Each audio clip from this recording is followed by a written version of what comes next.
throughout the talk, I want to know how many of you are PhD students. That may help me to decide how much I should go deeper into the, okay, thank you. So my talk today will be the personalized incentives. Before I start, I want to ask a question. Yeah, maybe later. So the topic is personalized incentive triggered peak avoidance and then travel time savings. So currently, assistant professor in the master program of regional planning, and my research interests including shared mobility and personalized incentive trigger travel behavior change. So for today, my talk including these sections, including a background and the research significance of my research question, and then I will present the data and the content, and then 3 parts including peak avoidance, driving time savings, and then personalized incentives, how they really acting in a role to trigger those changes, and then present a summary. That's the organization of my today's talk. So first, background. I want to ask a question. Does anyone knows that the difference between travel demand management and then mobility management? Does anyone know? Can help me? Okay. So mobility management actually is a subcategory of travel demand management. They have some connections, but they are different. So travel demand management basically is a set of strategies that help to regulate people's travel behavior. It's kind of basically transportation policy, but it's a kind of more generalized approach, such as congestion pricing. So when you have to pay a toll here, and in other cities, you may have this kind of congestion pricing, but it's a similar price for everyone. And then mobility management actually thinks about more for people, because some people actually, they care more about their travel time. Some people, they are rich, supposing a software engineer or doctor, they really want to save their time in travel. So they don't perceive money, this kind of $5, $3 a big concern. They just want to save their time. And some people, like some ladies, they really want to working and biking to take some exercise and lose weight. So they care more about the travel feedback, like how many energies they consume today. And for some low-income people, they care about the toll. They care about congestion pricing. They don't want to lose money when they are traveling. So different people have different demand. Then this personalized incentive tool, also noticed as the mobility management, basically based on person's personal characteristics, and derive a tool and fit into his personal appetite, and then this kind of tool can help them to change their travel behavior in the way we want, and then we make a deal between the government and then the individual. That's how mobility management is doing. So that's different. Travel demand management basically is generalized approach, and then for personal mobility management is a personalized approach. And then how we do that? Here I give you some idea. So like this one is congestion pricing. It's forced. If you want to use this road, you have to pay. And then voluntary mobility management is kind of voluntary travel behavior change. Is you are willing to do it and you are activated to do it. So here I give an example. It's Metropia, which is the data I'm using, and I will present in more detail later. So far so good. Basically, one is generalized, one is pretty personalized. They are different. So in the US, actually right now, I think it's kind of emerging technology.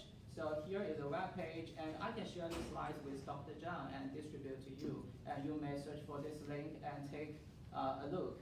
This is Federal Highway Administration. They synthesize what kind of projects, this kind of personalized mobility management projects going in the US and also the Europe. So you can get a lot of information from here.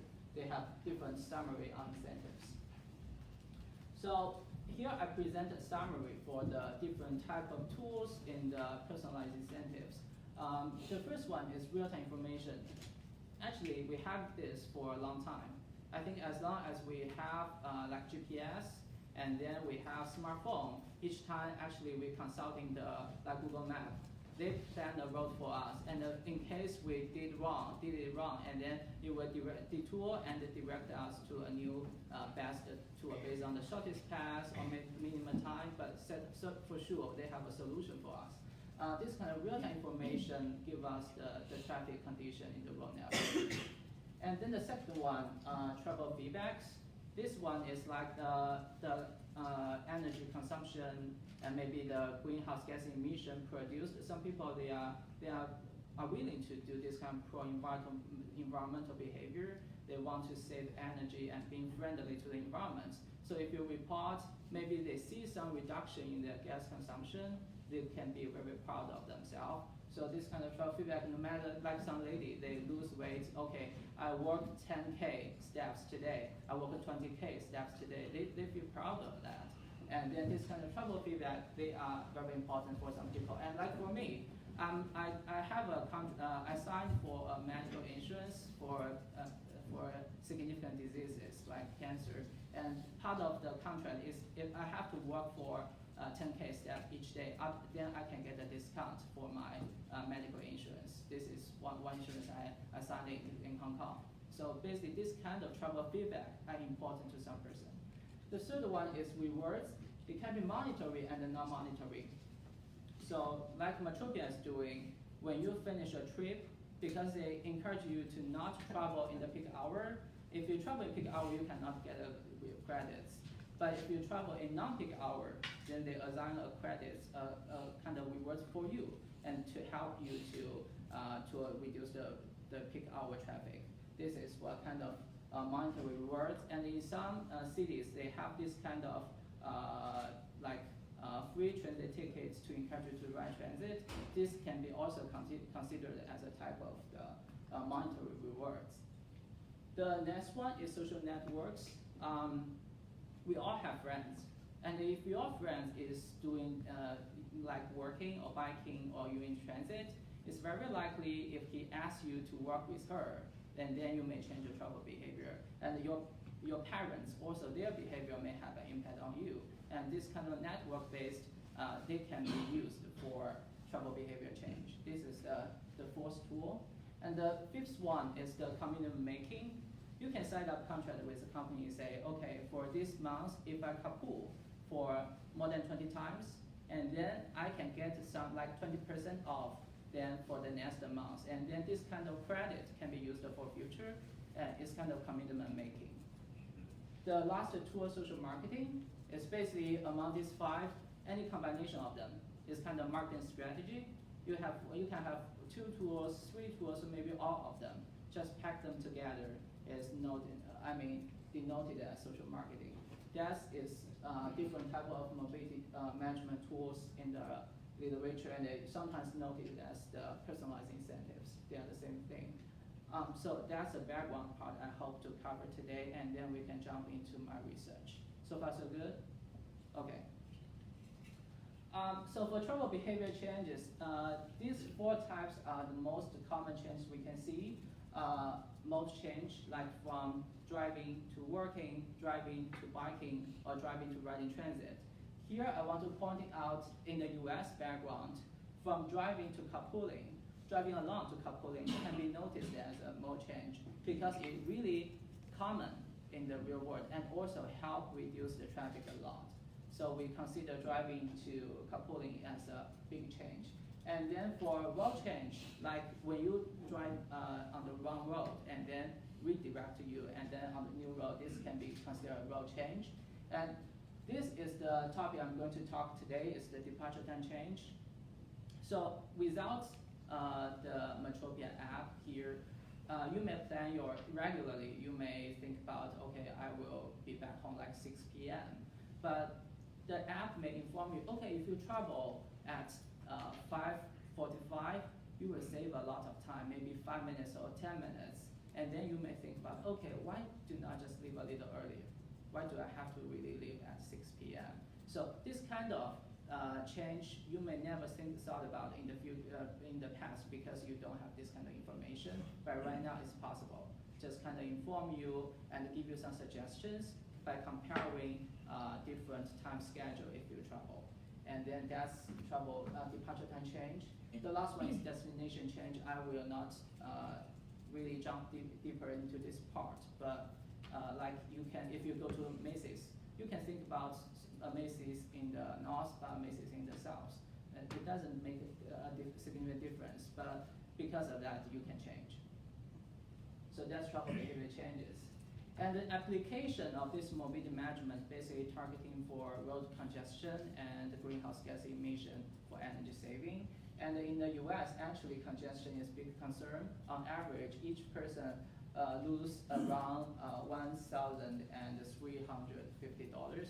a year. And in San Francisco, Seattle, Los Angeles, on average, each people are losing for more than $2,000 each year. So that's why congestion is important for a US citizen. So how this work? First, we notice about congestion, and then we think about departure time change. But in the real world setting, actually, the research on the departure time change actually is not that much, because it's fairly hard to collect data for this part compared to mode change, route change, and this part actually, we don't see much studies on this part. And then it has a great potential, actually. If you see, after you see this study, you may see how significant the trigger change on this part. So, and also the previous research rarely look at this kind of individual effects, because mobility management or personalized incentive is personalized, individual-based. And the previous research mostly, they don't differentiate personal or generalized. So this is one significant difference.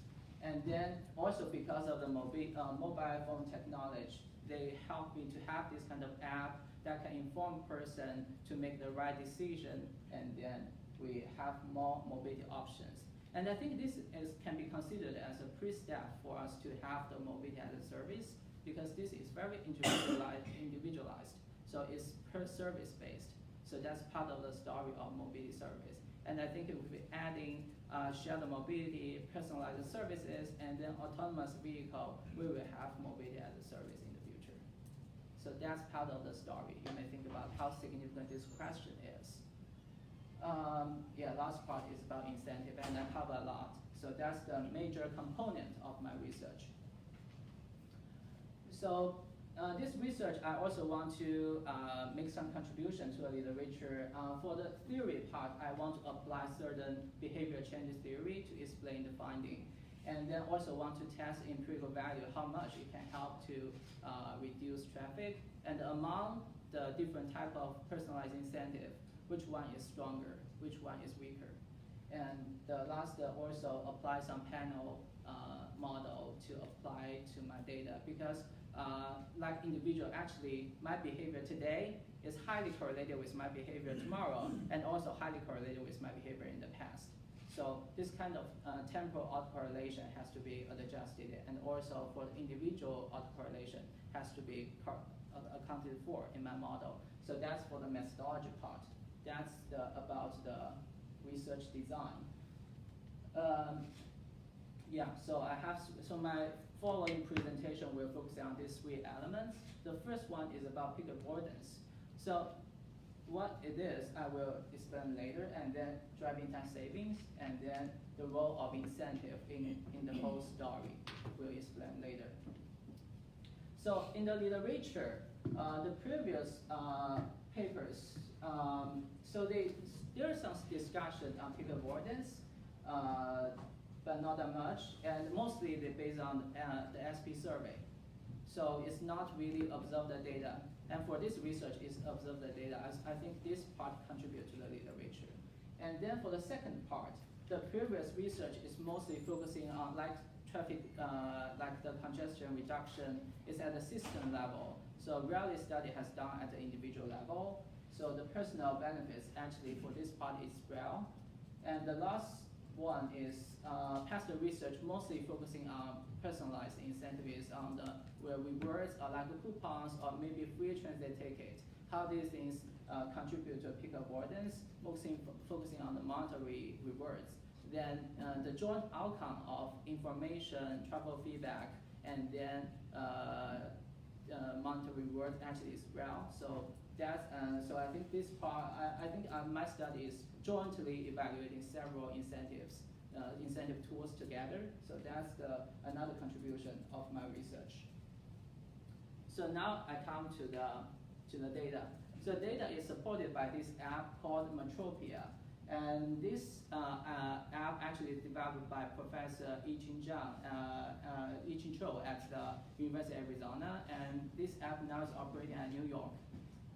Basically, this app using incentives to encourage travel behavior change, focusing on CUTR and the peak avoidance. So one part is CUTR, that's what I'm doing right now. Another part is peak avoidance. So what this app is doing, basically, if you put your destination, and then it will give you advice. So like you can see here, if you leave, it's green. Leave at 6:55 p.m. is the best time, so 27 minutes, and you can get a rewards by 70 points in the end. But if you travel at 7 p.m., 6 a.m., 7 a.m., and then the rewards will be reduced to 30 points. And if you travel later at 7 and 15 a.m., and then you can just get 20 points. So basically, if you are more approaching to the peak hour, the rewards you are going to receive actually is much lower. That's how so the suggested time for travel in this case will be 6:45 for this in this case. So you can reserve and then plan your trip, and they will give you a suggestion when is the best time for you to travel. Basically, that is what this app is doing. If you have any question, feel free to stop me, and then I can make sure you understand the idea. So, and then what this do is help you to direct you on the route, and then after you finish the trip, it will report how many minutes you saved, and then the points you get, and how much this kind of the greenhouse gas emission you saved also contribute to the environment. That's the outcome. So that's after you finish the trip. Basically, that's what this app is doing. And also, after you finish the trip, assign this the rewards to you, and then for certain rewards, it can be changed for coupons in the future. So I think it's around 250 will be a credit for $1.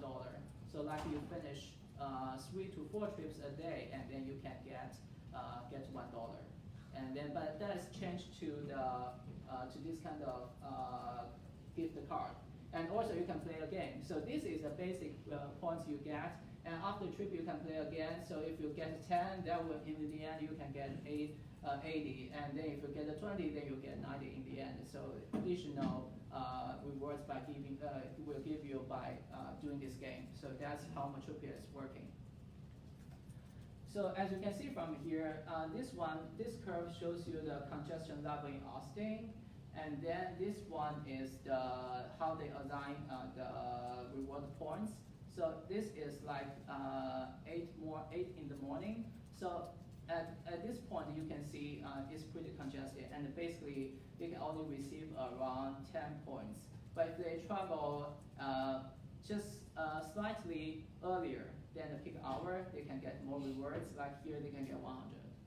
So that's how this app is designed. Basically, based on the level of congestion, and then if we really travel in the peak hour, you cannot receive the rewards. But if you just slightly 10 minutes, 15 minutes, up to a half hour earlier, and then you can get more rewards. If you travel really early, you can get some rewards, but not as high as this region. So basically, they want to encourage people to avoid the peak hour traffic using this tool.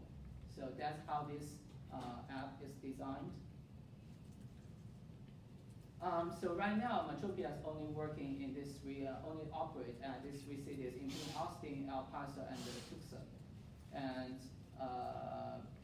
yeah, so right now I think the records is around 38,000 records. And what I'm using is the data from Austin, just using Austin as a case. So first objective is peak avoidance. So peak avoidance, basically here I treat it as a binary outcome, avoid or not avoid. So, and then I split the time into 15 minutes as an interval. So if they really travel based on the level of congestion, so here, if 1 means people departure inside is outside the peak hour, they really avoid the peak hour to travel. And if it is 0, it means that they travel during the peak hours. So that's how the binary outcome is defined. And for the independent variables, I have incentive factors that will be including the real-time information, travel feedback, and also the rewards. And then for the social demographic, this part I think Metropia did a great job is they send people questions 1 per day. Okay, so they send you 1 question, okay, you answer, okay, they try to send you the second one. So each people receive around 34 questions if they really willing to respond over time, like over 3 months, they send this kind of question. So I think in the end, around 70% of the users, they respond, they report their personal information. And this is rarely seen because for other travel behavior, we may know roughly just 20% of the respondents are happy to give their answer. And here we have, I think the response rate is around 70%, that's pretty good. And then the trip characteristics, including their trip distance, their purpose of that trip, and also whether it's a home-based trip. And for environmental features, we consider vacation and the weather impact on the travel behavior. And then last one is the app usage feature. So for how long they plan for the trip, and also the time they stack from the trip. I will explain later. So that's all the variables I have included in this research. You don't have to care about these numbers. I will explain, and you have to trust me in my interpretation. But for this part, you can see that's how each category falls into. So here we have real-time information. I have 2 variables representing real-time information. The first one is predicted time change, predicted time saving. That's the most important variable for people to make decision, right? They can save 5 minutes if they travel at 6:45. So they may, as you can see as an example, if they travel in 7 a.m., they will lose a lot of points, and also they will, by adding, I think that one was from 27 minutes to 33 minutes. So basically they can save 6 minutes if they travel 15 minutes earlier. So here, if in that case, with the example I showed you before for the Metropia's data, here, this represents how much they can save. Predicted, not in behavior, but it's predicted. And then also congestion is part of the real-time information, because when they click on the route, they can see how congested it is. But it's just, for people, it's quite intuitive, just based on the color. They will show this route is congested, that one is not congested. You can see the same thing from Google Maps. The second part is about travel feedback. So we use their time saving in the last week, the average, as the kind of feedback they received by using this app in the past week as the feedback for their future travel behavior. We take this as travel feedback. The third part is the rewards they receive after they finish the trip. This is highly correlated with their travel decision. And then for the social demographic, we have people's age, gender, and their household income, driving experience, education, and what type of job they have. And we call this job based on their flexibility, because some people, their job is quite flexible, such as a faculty. I can travel just considering when I will teach in school, then I can decide. But some people, they have to like staff, work in the university, they have to arrive on campus at 8 a.m. and then leave like 5 p.m. Some people have this kind of fixed schedule, but some people actually their schedule is quite flexible. So that's for the social demographic part. And then for trip purpose, we have trip distance, the purpose of the trip, and whether it's home-based. And then environment features. I think the last part important is about app usage. So the first one is how long they use this app. So this app was initially developed, I think loaded in 2015, and now 4 years. And some people use it for a long time. Some people use maybe just a couple of months. And then buffer time is indicating, so when they click on this app, start to plan their trip. And then like, okay, I plan my trip around 6. Actually, I travel at 6:45, and then the buffer time will be 45 minutes in this case. So when they start to plan the trip and the real time they travel, they really travel, they start to drive, the gap is the buffer time we use here. And the last one is the staggered time, the period a user depart earlier or later from the peak hour. So that's we noted as staggered time. So like if for the case, I show you the picture, the peak hour is 7, and I travel at 6:45, so the staggered time will be 15 minutes. So these are related to app usage, and we denote this as app usage variables. So that's for the independent variable we have. And also yeah, please. I was wondering, do you have the vehicle ownership of the household? We don't have that information. That's not in the demographic information. Yeah, basically because they are driving, we assume they have a car, but I mean, this is decided by the, they did not ask, because people, if they drive, it means that they have a car. Yeah, maybe I will go back to check later. Yeah. They share the car. Sometimes they have the car. Sometimes they. I will make a double check because yeah, I will make. Thanks for a question, but I'm not quite sure. I need to go back to see the data. Okay. Yeah. Sure. And then also in the year of 2018, we pick up this year is because Metropia did more research on people's behavior. They reduced the amount of rewards and see whether people are so responsive to the change to the rewards, because after a certain period of time of usage, some people become too insensitive to the rewards, but some people really care. Otherwise, they will just use Google Maps. That's another, the incentives, because they can get some coupon, the rewards from using this app, then that's why stay on this app. And they, Metropia intentionally reduced the rewards over the year. So you can see this is in April, before June, and this is between June to August. And then after August, there will be this curve. You can see the amount of rewards. The average is reduced from 80 to roughly 60. So basically reduced all during the year. So people's home location is counted as privacy. So we detect people's home location based on their trip origins using this scan spatial clustering approach. So this is some minor things, but I want to mention how we get their home location.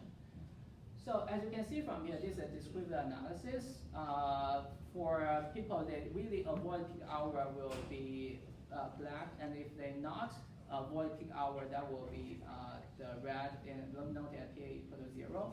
As you can see that many people actually avoid the peak hours. And around 1/3 of them, they do not avoid peak hour. They just use this app for maybe carpooling, or maybe just use this app for navigation. But still, about 2/3 of the people, they avoid peak hour traffic using this app. So still have to see, because it's quite responsive. And also, we can see that in the morning, more people tend to avoid peak hour traffic before the peak.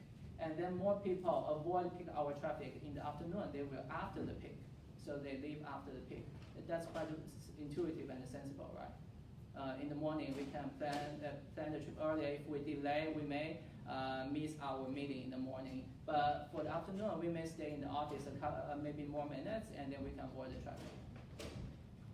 And the regression we are using is a panel logistic regression by including temporal random effects for temporal autocorrelation and random effect for individual variation.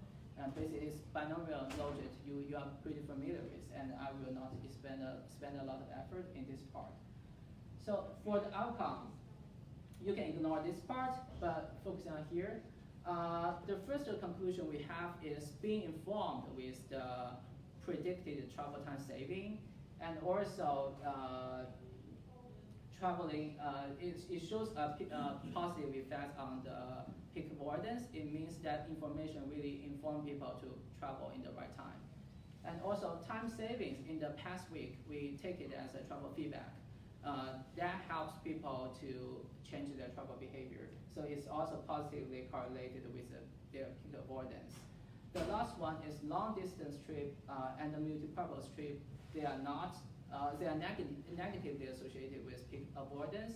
I think this part also quite sensible because for long distance trips, I mean, 5 minutes saving doesn't matter that much, right? But if for like 15 minutes you can save 2 or 3 minutes, that's a big contribution. But for long distance, you cannot imagine, and it's fairly hard to predict, and then people don't care about that much for long distance travels. And the second one is when people have multiple trip purposes. Travel is part of the story. Maybe they have to pick up their doctor from a school, then they will go to a shopping center to buy stuff, and then maybe they will visit their parents and go back home. They have multiple purposes involved. They cannot never imagine how much time they will stay at one location, and then they don't have to really care more about the time saving at this point.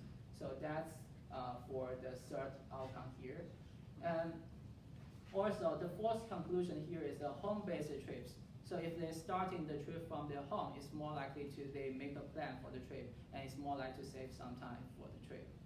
The last one in terms of app usage, the buffer time, if they plan the trip a longer time ahead, like say plan this trip like 5 p.m. and then they leave at 5:45, they have 45 minutes so they have actually more options to choose. And then that also indicates they plan the trip ahead, they can avoid the peak hours. And then the years of app usage, it indicates they are more experienced user of the app, and also indicates they know how to avoid the peak hours traffic. So this is for the app usage variables. And time savings in the last week also show the positive. And this conclusion actually is about the longitudinal variables. They are time variable variable. It means that over the year, still they are using this app that shows the time saving, shows a positive outcome on their peak avoidance. That's for the result part. And then the similar things we have done is for the driving time saving. So this is reported by the app. Basically, their expected travel time and the really travel time that were calculated to get this variable. So its actual travel time reduce the predicted travel time, and that's how this variable is calculated. And you can see a lot of zero here. So it's significantly truncated data.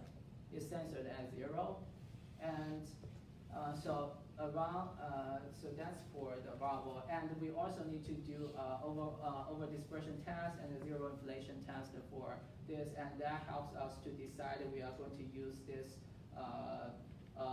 zero inflated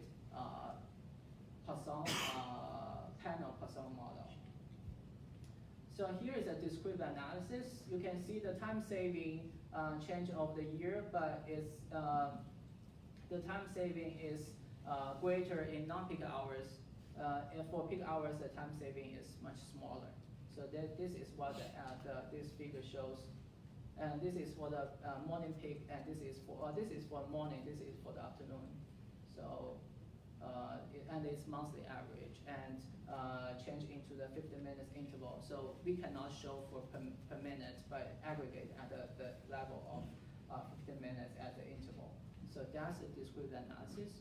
So as you can see from here, peak hour, the time saving actually is much smaller. Non-peak hour, the time saving is much greater. So again, quite similar pattern. If you leave earlier, not in the peak, your time saving actually is greater. So it's in seconds. If you travel on the peak hour, then your time saving is much lower. And especially for the afternoon, the time saving at the peak hour is much lower compared to the morning. So that's a basic pattern. And the travel in the afternoon, travel after the peak can get more time saving than travel ahead. This is the descriptive analysis from the time savings. So we use the panel zero inflated Poisson model to to model the effect, and it's basically a combination of binomial logic and the Poisson, and also including the zero inflation. And also we have random effects to account for the time varying, the time temporal autocorrelation. That's how this model is built. I will skip this part. And these are the outcome, and I will not spend time, but we can look at the result. The result actually is highly consistent with our first model, but here but there are some variations. The first conclusion I want to highlight is the more predicted time saving. Basically, this is from the real-time information. This suggests you can save more. And also more time savings in the previous week. So people have quite positive feedback from using this app. That will contribute to, and also a greater reward point. That will they are all positively correlated with their observed time saving. And for app use features, the longer buffer time. So they plan the trip much earlier ahead, and they will get more time saving. And for long distance trips, and also trips chained with multiple purposes, they are quite negative for peak avoidance. They cannot avoid peak avoidance if the travel is 1 hour long. But here, they are more likely to save trip because they are more flexible, they are longer, and they have more activity space. They are much easier for them to save some time in the travel. That's for this variable. And then for older people, and who are used to telecommuting, they are more likely to save time. And also this one I think is related to Austin's case. Austin, UT Austin we know is a big university, and Austin actually a small city. So during the summer peak and the winter peak, when students are not driving on the roadway, actually the traffic is much better. So this variable shows that. And over time, so this is considering the time varying effects, the effect of the information, so predicted time saving, and the stack of time, the time they really travel, and then the time for the peak hour, the gap. Both show negative. It means that over time, people become insensitive to this kind of information. As long as they use this app for a long time, they become insensitive to the information because they know the pattern, know the traffic pattern, so they start to not really care about that. So that's the outcome we have here. The last section I want to remark is about comparing different incentives. So we compare the travel pattern of those people's travel time with the US sensors, and we can see that for Metropia's user, actually during the peak hour, they are much lower, right? The percentage is much lower during the peak hour, especially at 8 a.m. I think it is the percentage can be 6% lower, and even at 7 a.m. is about 2%, and for the 6 a.m. Slightly higher. So that's great things to see, right? So this app really help reduce the peak hour traffic. Around 2% to 5%. This comparing with the sensors. And we see the travel time minutes. Actually, Metropia users tend to use fewer minutes for travel. This we can see Metropia. So for their short distance travel, but actually we can see here is much higher. So these people all really want to save their time. This is kind of selection bias, but it presents in this way. And we also notice that as this reward is decreasing during from June to October, we also see as the reward is decreasing, people's travel peak avoidance is reducing as well. The reward has decreased, and then people's behavior change. Actually, some people see that their behavior change. So this is reflected here. So we use these two variables. One is the average number of people traveling. We can see that. So before June, actually more users. But at this time, so this is August to September, they decreased from 80 points to 70 points on average. We can see some reduction here. Some further reduction after October. And in terms of average time saving, we can see that also decreased a lot. So from the app, so we split by the timeline as they reduce the reward points to individuals. And then because these two models are very complicated and it's very hard for me to derive elasticity equations, I use simplified equations for logistic distribution, also for Poisson distribution to simply calculate the elasticity. As you can see from here, so for real-time information, the first type of incentive, so in our case is predicted time savings. The elasticity is just 0.06. But for rewards, that is the number of points assigned for one individual finished the trip. It's about 1.8. It's fairly high. So among the three, and we can see that is the prior savings is the travel feedback. Actually, this one is very low. So basically, around the three in terms which one can really encourage people to avoid the peak hour traffic is the rewards. This is really strong, but somehow these two have positive effects. And then if we compare for the time savings here, again, rewards is the most strong one, and then followed by real-time information. And travel feedbacks effects on peak hour avoidance actually is much lower. I think maybe for walking and biking, this one can be much higher, but in terms of peak avoidance, actually this one is pretty low, but still positive. That's the using elasticity to compare the effects of the three incentives. So now it's time for us to close the talk. Among incentive-based factor, peak avoidance and time savings in the past, they are or can positively, so these two variables, they are both positively impacted by the real-time information and travel feedbacks. And for the rewards, as we reduce the amount of rewards assigned to individual, some people start to see their behavior change can be seized. Because some poor people, they really want this kind of rewards in traveling. That can greatly help them to change their travel behavior. And in terms of the travel characteristics, home-based trips is more likely to contribute to peak hour avoidance because people can plan their trip ahead. It's more flexible comparing to their schedule in other occasions. And especially for people who have very clear trip purpose, they plan ahead, they have multiple activities to participate, it's more likely to save some travel time because if this is a long schedule, it's very easy for them to save some time from somewhere in their whole trip. That's for the travel-related characteristics.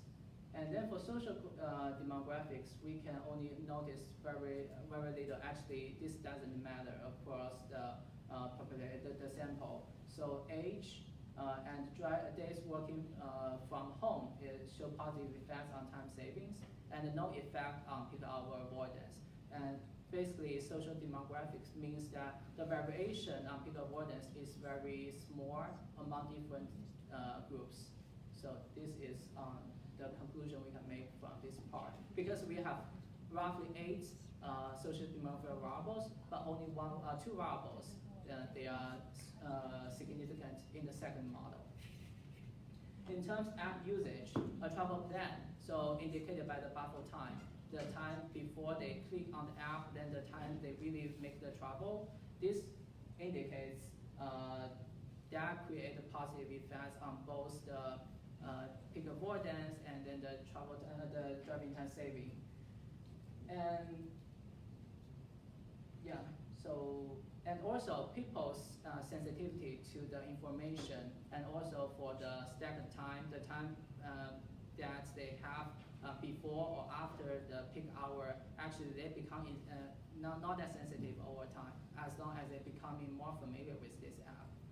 So this is a sad thing, but this is quite consistent with our human behavior. As we becoming more familiar with this, then we don't care that much. So that's for the summary. I think overall, I think the 3 incentives they're doing well, but the most strong incentive is reward And over time, people are becoming not as sensitive to the travel information. But I think in case if they change not traveling in that city, in the commuting paths they are familiar with, they will be more reliable on this app. So I think the effect is quite positive, but just because they are becoming familiar with this, they are becoming insensitive to the information and travel feedback they get. Most people care about the reward. So that's for my talk, and I wanted so happily have this talk. I want to promote an advertisement for the course I'm offering in the spring semester. So if you are interested in land use, please welcome and attend my class, and then we can talk and learn more about the interaction between transportation and land use. So that's my field. Thank you.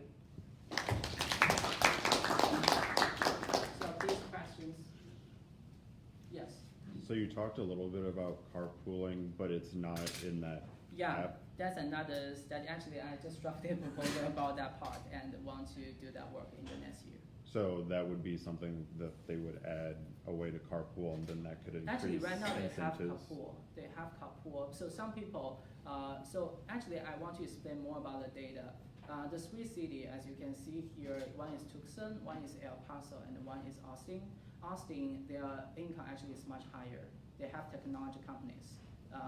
So these people, they are not quite care about the carpooling because they afford to buy a car, but they care about the time saving. They want to save some time. But for El Paso, those people, I think their individual income on average is just 20K per individual. But in Austin, it's around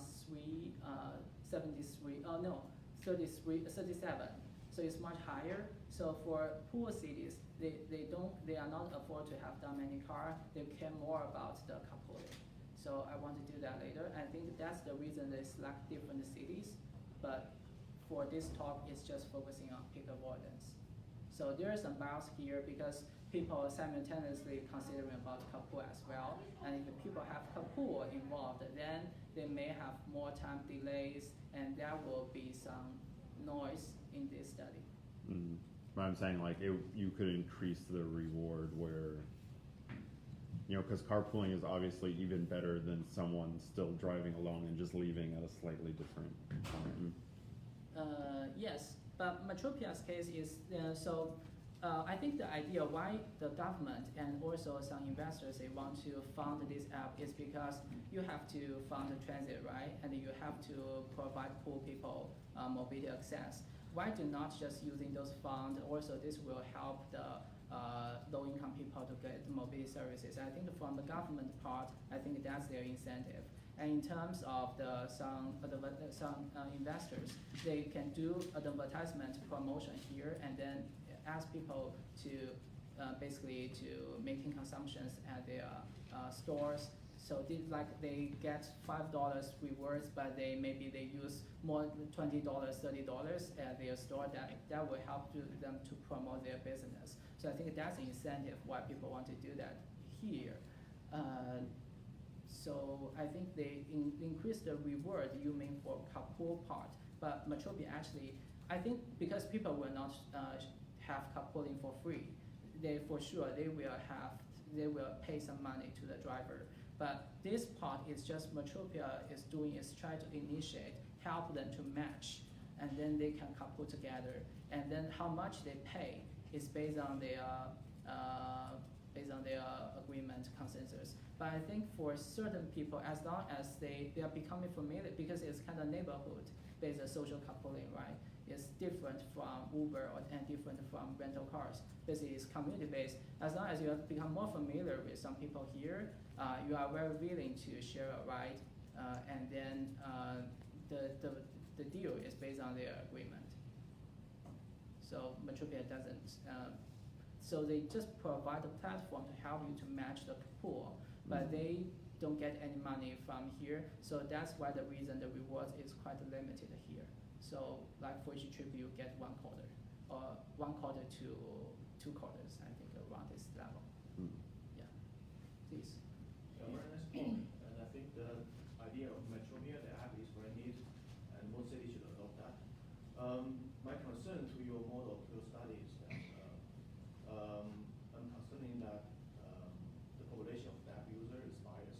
Yeah. Because the app didn't choose the user. The user chose to use the app because Yeah. they want to get a reward in the first place. Yeah. So that's why I guess The result is quite positive. Positive. I think at the time I do this, I thought about this question. But as long as we can show because from the practice side, we just want to get more users to rely on this app, then we can get congestions reduced more. So if it is positive, even if it is bad, I think that's a good news for us. Then we can get more users to rely on this way of carpooling and then time saving, peak avoidance. And in your case, I think it can be corrected by using stratified sampling. If we see the percentage falling in terms of income in this group, in that group, and we can resampling and just use some statistic tricks to adjust the sample distribution, and then we can rerun the model and then get a more objective outcome. But in my case, I think my intention is want to show whether it is positive to positive impacts on people, and then it shows in a great way, and which one is stronger, and I think that will be enough for us to inform the next step practice. So I think that's my standing point. But thanks for your suggestion. That's doable. If people really want to see the outcome for more generalized population, we can do that. Right. Yeah. And also I found there's only one negative findings from your model. It's the long distance trip and also the multi-stop trip. Yeah. From negative. They are on peak avoidance. Yeah. Is that because the rewarding system is insensitive to long distance and short distance? I think for long distance travel, like do they get more? So like if it is like you have to drive 1 hour, 2 hours, so let me say 1 hour. Can you really avoid peak hour? I don't think so, right?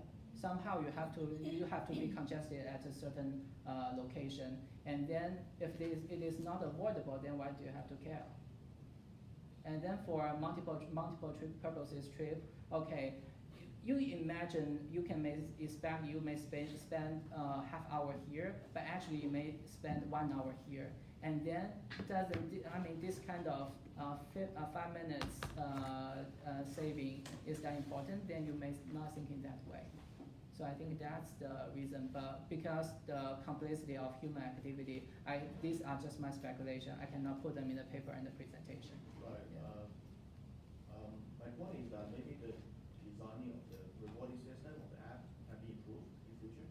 Yeah. You know, giving more reward to the long distance driver, and because they add more footprint in the traffic because of the long distance. If you're given the same reward for a 1 mile trip versus a 10-mile trip, Yeah. that's A mileage. So you mean a mileage-based reward system? also Yeah, that would be more. a potential cost someone driving the peak hour to the general traffic condition. Also vary from their starting point. That's the main point.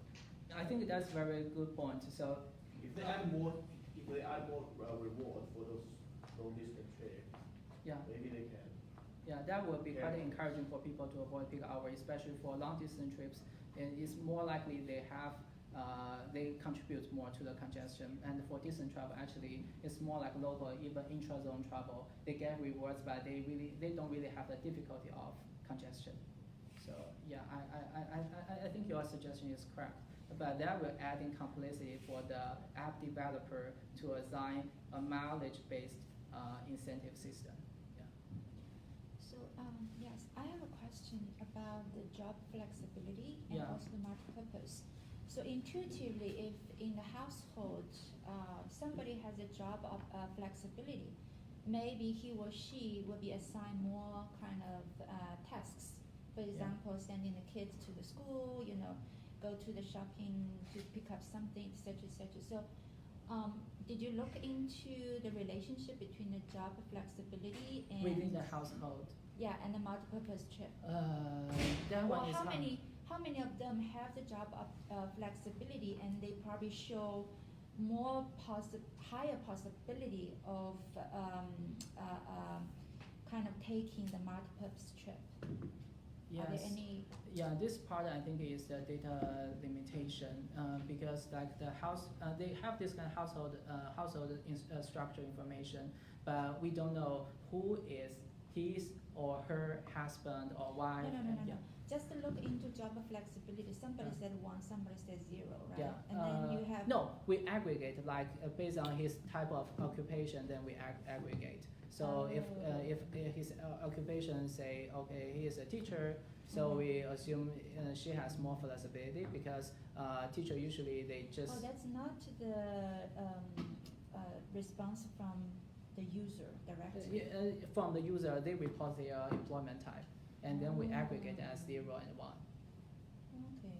Yeah, based on their reported information.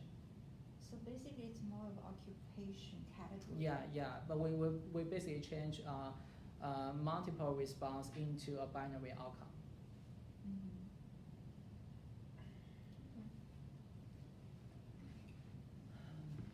Please. What's the source of the traffic data for the app? Is it like the traffic management center in the different cities, or where do they get So they calculate. So first they do the evaluation based on congestion score. At the congestion score, I think they have the 1 year. So they just basically get the traffic real-time information data from the local transportation center, and then they change the information converted to a congestion score ranging from 0 to 1. If this 1 means more congested and 0 is basically free traffic. I think that's what they are doing. So basically they can use the past, maybe the information the past week to forecast the real-time travel information for the real-time. It's not really real-time, but it's just based on a lot of historical information to do that. Okay. Yeah. So I was going to say that you had mentioned about experience app users become less sensitive to the data because Yeah. they get used to knowing what times are. Yeah. But this app, if it did actually broadcast real-time information, particularly for cities that have poor travel time reliability, then you Okay. would keep those seasoned Yeah. users Okay. as Yeah. they Then they more- start. Yeah. They think the prediction poor, and then they still stop to use this app. That's possible. Yeah. Yeah. Yeah. I probably have missed that, but how this app can tell that people actually switch their departure time versus they already take the trip during the night? So it also GPS data tracked for their trip. So at the time, because they also track their carpooling, they will see like, okay, so if so for everyone, if he drive his car and then it will locate where when they start to use the app, GPS data is located for his origin, and then for the whole pass, that will track when people when they start to drive and then when they end their trip. That will we also calculate the total travel time they have, and also calculate the time saving. The time saving is for their real travel time minus the predicted travel time.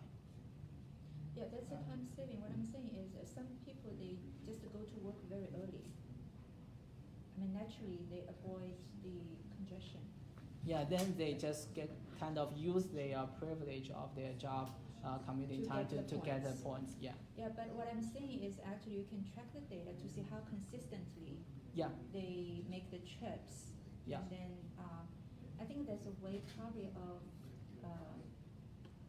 finding out who actually will travel in non-peak anyway, and somebody who actually They change from peak hour to non-peak hour. Right. But usually this is just 5 minutes to 15 minutes. It's fairly hard to commute earlier than for a half hour advancement. So it's fairly hard to assign a label for that actually in the real practice. That's a challenging part. Yeah, that was my same question to another very similar app when I was listening to the presentation. But that app developer told me they had a way of identifying who's actually change the time, who actually Not. already travel in non-peak hours. Yes. So I think this is a loophole that some people, but as long as they are poor people that care about this rewards, why do not give them? And then they will really travel in the non-peak hour. I think that's maybe when they design this app, they think about that and they interpret it in this way. So if the people really care about 1 quarter in the morning, and then to get 2 quarters per day, that, yeah. that will lead to equity issues. Okay, That's okay. a whole different topic, I Okay. guess. Yeah. But yeah, it's hard to detect for me, I think it's fairly hard to define the travel behavior change because you don't know exactly his working hours per day. So maybe we design more questions on their occupation, and then do you have to arrive at your workplace each day, and when is your when the time is the starting time for your for Yeah, I work day. think when they register for the app, there needs to be kind of registration form ask these questions. But then some people will feel unhappy, and then they will just quit using this app. So yeah, but because they send 34 questions and they send it 1 by day. Okay, if you decline, okay, forget about it. Then after 2 days, 3 days, they send 1 more, and then to see whether you are willing to answer. That's why they can collect many questions, and then the response rate is at 70%. Okay. More questions? More questions? No more? So thanks for auditing. Thank you. Thank you. Thank you.